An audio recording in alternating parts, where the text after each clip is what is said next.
What up? It's Cayman. I'm back with another disc golf commentary. Yeah. So this is hole 2, 180 foot, par 3. This is also my 5th take trying to commentate on this hole. Pretty stock hyzer, just a little specific with the gap. And hitting metal feels very good at the very beginning of my round. This is a dream ace hole for sure. I'm left with about a 15 footer. And it's also 30 degrees outside, so my hands feel like they are bound together. It don't matter. Yeah, those putts felt pretty good. So, hole 3, 238 feet. Plays more closer to 250, I'd say. Maybe 260. This hole can be really difficult when there's wind. There wasn't any today, luckily enough. I'm going with my S-Line FD1. Trying to just pump her up there. Nice little S-curve.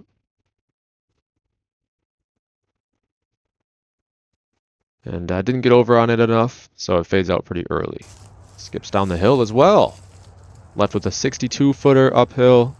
These are my favorite. Gave it a good bid. I just cannot feel my hands. It's so cold. Getting a couple putts in, trying to get my body moving. 3 foot tap in, I'll take those. Leaving me down 1 through 2.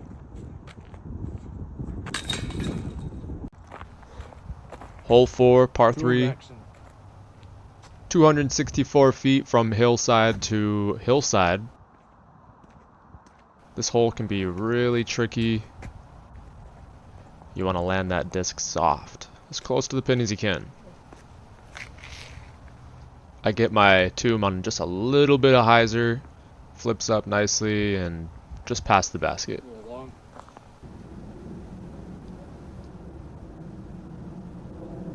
15 feet or so with this putt looking straight downhill. Cash. So hole 5, 263 feet downhill. This is a pretty tough one to birdie, I'd say. It's pretty easy to turn your disc over too much. Some people forehand, right hand forehand speaking. I opt for this shot again with my Halo S tomb. And I got a really nice late turn to the right. Putting me about 16 feet. So I don't often get in this little pocket here, but it's pretty good. You want to capitalize on it when you can, if you do. Which I do. Holy. Hole 6, 194 feet. Shapes up really nicely for a forehand in my opinion. You see some backhand turnovers here. You have to make your mind up if you're going to go around or in front of those middle trees there. And, well, couldn't make my mind up there. So I throw directly into them. I'm left with a 34 footer for bird. I knew I was just outside the circle, guys. 100%. That's why I stepped. And it was just a horrible bid. Floppiest thing I've ever seen. Someone's almost there. Hole 7, par 3, 294 feet. This hole bends to the right.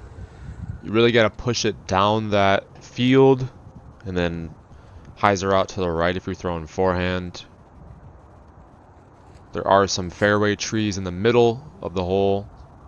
And I get a good rip on this and actually go just in front of those trees, which skipped me down to right about here, about 65 feet away. Got a pretty wide open putt. It's just getting there is the problem.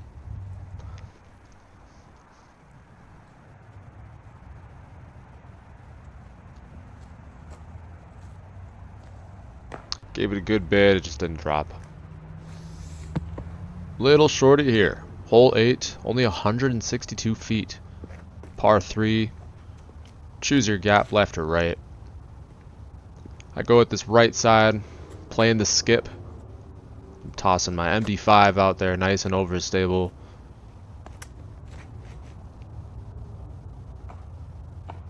Perfect skip. You could not ask for any better on this hole. We're going right at it with the tomb. That's by Halo Tomb, one of my favorites. Nice little ace run right at the basket. Base of the pole. Leaving me with about a 10-foot tap in for birdie.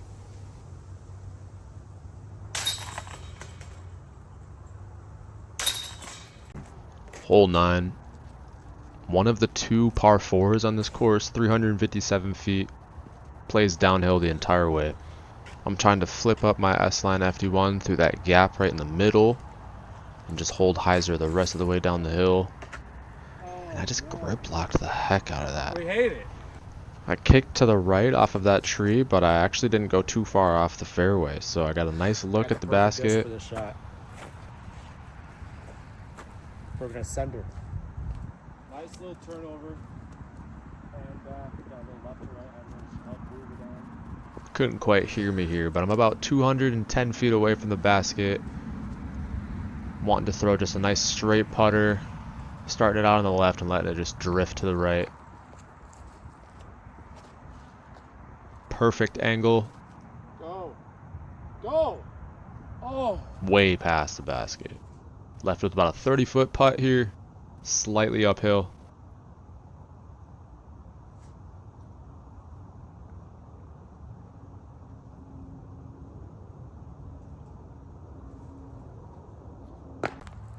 I don't even know what that was. Reaction. Let's go. But anyway, last hole today at Red Oak, front 10.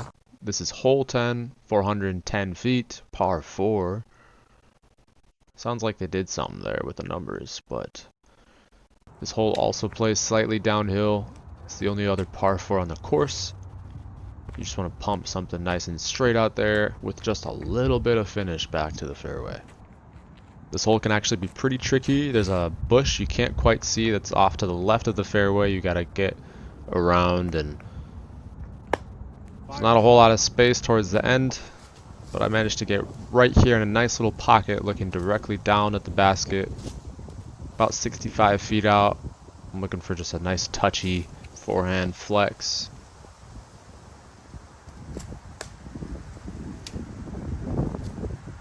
I just threw it a little too high there, sort of stalled out and hyzered to the right. Right over the top of the pin, but not too bad. I'm looking at about a 12-foot putt for bird.